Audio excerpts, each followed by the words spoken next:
Hello and welcome to Twist List. Today we are looking at Top 10 People Made Famous by Their Deaths. Andy Warhol once said that every man would have 15 minutes of fame. Unfortunately for the 10 people on this list, that fame came at a high price, their life.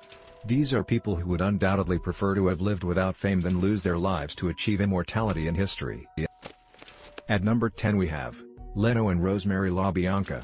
Pasqualino Antonio Leno LaBianca and his wife Rosemary LaBianca were victims of the Manson family murders, famously known as the Tate LaBianca murders.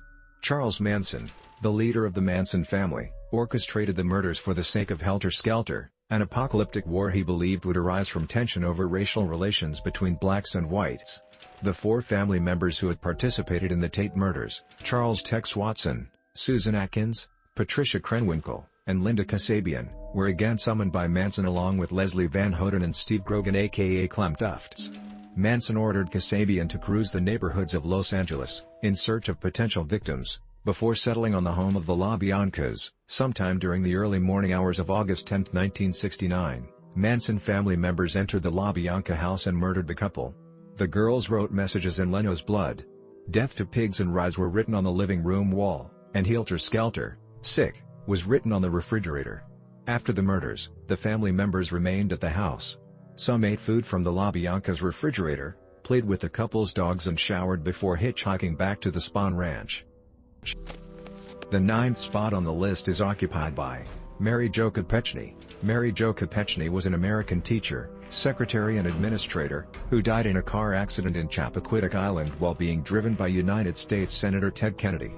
On July 18, 1969, Kopechne attended a party on Chappaquiddick Island, off the coast of Martha's Vineyard, Massachusetts, held in honor of the Boiler Room Girls.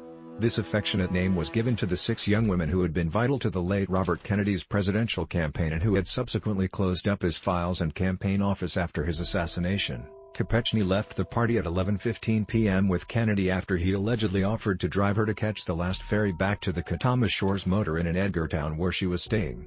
Kennedy stated, on his way to the ferry crossing back to Edgartown, that he accidentally turned right onto Dyke Road, a dirt road, instead of bearing sharply left on Main Street. After proceeding 1/2 mile, he descended a hill and came upon a narrow bridge set obliquely to the unlit road. Kennedy drove the 1967 Oldsmobile Delmonte 88 belonging to him, off the side of Dyke Bridge, and the car overturned into Poucha Pond. Kennedy extricated himself from the submerged car but Kopechne died. Number 8 on our list is J.D. Tippit. J.D. Tippit was a police officer with the Dallas, Texas Police Department who, according to numerous witnesses and multiple government investigations including the Warren Commission, was shot and killed by Lee Harvey Oswald after Tippit stopped Oswald following the assassination of President John F. Kennedy. At approximately 1:11 to 1:14 p.m. on the day of the assassination, Tippit was driving slowly in an easterly direction on East 10th Street in Oak Cliff. Tippit pulled up alongside Oswald, who was walking in the same direction. Oswald then walked over to Tippit's car, and apparently exchanged words with him. Tippit opened the door on the left side and started to walk around the front of his car.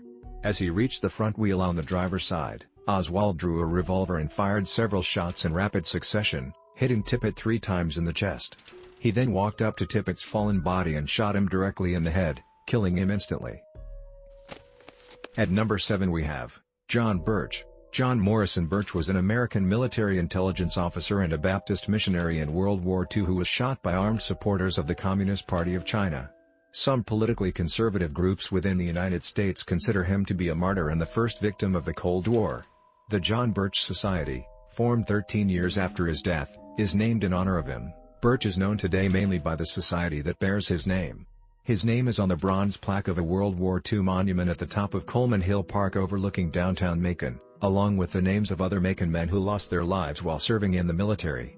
Birch has a plaque on the sanctuary of the First Southern Methodist Church of Macon, which was built on the land given by his family, purchased with the money John sent home monthly.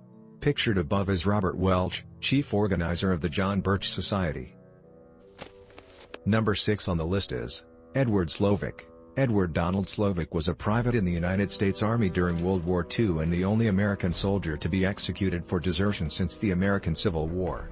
Although over 21,000 soldiers were given varying sentences for desertion during World War II, including 49 death sentences, only Slovak's death sentence was carried out. Slovak was charged with desertion to avoid hazardous duty and court-martialed on November 11, 1944. The prosecutor, Captain John Green, presented witnesses to whom Slovak had stated his intention to run away. The defense counsel, Captain Edward Woods, announced that Slovak had elected not to testify. The 9 officers of the court found Slovak guilty and sentenced him to death. On December 9, Slovak wrote a letter to the Supreme Allied Commander, General Dwight D. Eisenhower, pleading for clemency. However, desertion had become a problem, and Eisenhower confirmed the execution order on December 23. The execution by firing squad was carried out at 10:04 a.m. on January 31, 1945, near the village of St. Mario Mines. Slovak was 24 years old. The 5th spot on the list is occupied by Horst Vessel. Horst Ludwig Vessel, October 9, 1907, February 23, 1930, was a German Nazi activist who was made a posthumous hero of the Nazi movement following his violent murder in 1930. He was the author of the lyrics to the song Die Fahne hoch, Raise High the Flag, usually known as Horst Vessel Lied, the Horst Vessel song, which became the Nazi party anthem and Germany's official co-national anthem from 1933 to 1945. The song was banned along with all other Nazi symbols in 1945, and both the lyrics and tune remain illegal in Germany to this day. The clip above shows the song being sung at the Nuremberg Congress. Number 4 on the list is Casey Jones. John Luther Casey Jones was an American railroad engineer from Jackson, Tennessee who worked for the Illinois Central Railroad, IC. On April 30, 1900 he alone was killed when his passenger train collided with a stopped freight train at Vaughan, Mississippi on a foggy and rainy night. His dramatic death trying to stop his train and save lives made him a railroad icon who became immortalized in a popular ballad sung by his friend Wallace Saunders, an African-American engine wiper for the IC. Due to the enduring popularity of this classic song, he has been the world's most famous railroad engineer for over a century. At the 3rd place we have Crispus Attucks, was one of 5 people killed in the Boston Massacre in Boston, Massachusetts. He has been frequently named as the first martyr of the American Revolution and is the only person killed in the Boston Massacre whose name is commonly remembered. Although little is known for certain about Attucks, including his ethnicity, the possibility that he was African American or Native American has elevated him to an important symbolic status in U.S. history. In the early 19th century, as the abolitionist movement gained momentum in Boston, Attucks was lauded as an example of a black American who played a heroic role in the history of the United States. Because Crispus Attucks may also have had Wampanoag Indian ancestors, his story also holds special significance for many Native Americans. At the 2nd spot is James Bulger. James Bulger was the victim of abduction and murder. His killers were 2 10-year-old boys, John Venables and Robert Thompson. The murder took place in Merseyside, England. James disappeared from the New Strand shopping centre, where he had been with his mother Denise, on February 12, 1993 and his mutilated body was found on a railway line at Bootle on 14 February.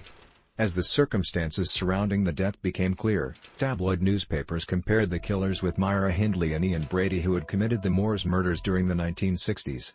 They denounced the people who had seen Bulger but not realized the trouble he was in. The railway embankment upon which his body had been discovered was flooded with hundreds of bunches of flowers. And finally, at number 1, Nathan Hale. Nathan Hale was an officer for the Continental Army during the American Revolutionary War. Widely considered America's first spy, he volunteered for an intelligence-gathering mission, but was captured by the British. He is best remembered for his speech before being hanged following the Battle of Long Island, in which he reportedly said, "I only regret that I have but one life to give my country." Hale has long been considered an American hero and, in 1985, he was officially designated the State Hero of Connecticut. This article is licensed under the GFDL because it contains quotations from Wikipedia. Thanks for watching. If you enjoyed this video and would like to see more, then please hit the subscribe button.